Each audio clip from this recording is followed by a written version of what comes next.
গত কয়েকদিনের শহরের রাতের তাপমাত্রা কয়েক ডিগ্রি সেলসিয়াস বেড়েছে, আর তাতেই কলকাতার মানুষদের অনেকেই হতাশ।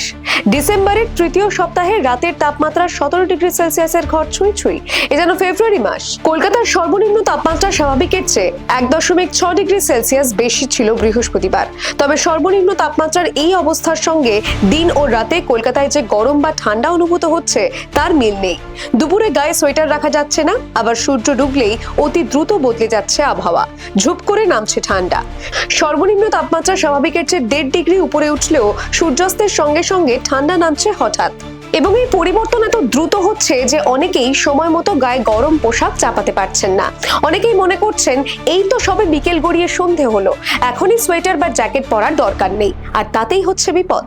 এই অবস্থায় দিন ও রাতের অবস্থার ফারাক যাতে শরীর ভালোভাবে সইয়ে নিতে পারে সেদিকে চিকিৎসকরা খেয়াল রাখতে বলছেন। আবহাওয়া দপ্তর জানিয়েছে আগামী কয়েকদিন কলকাতা সহ দক্ষিণবঙ্গের আবহাওয়া এমনটাই থাকবে, ফলে ঠান্ডাজনিত অসুস্থতা এড়ানো মুশকিল বলে জানিয়েছেন চিকিৎসকরা। Bureau report, the wall news.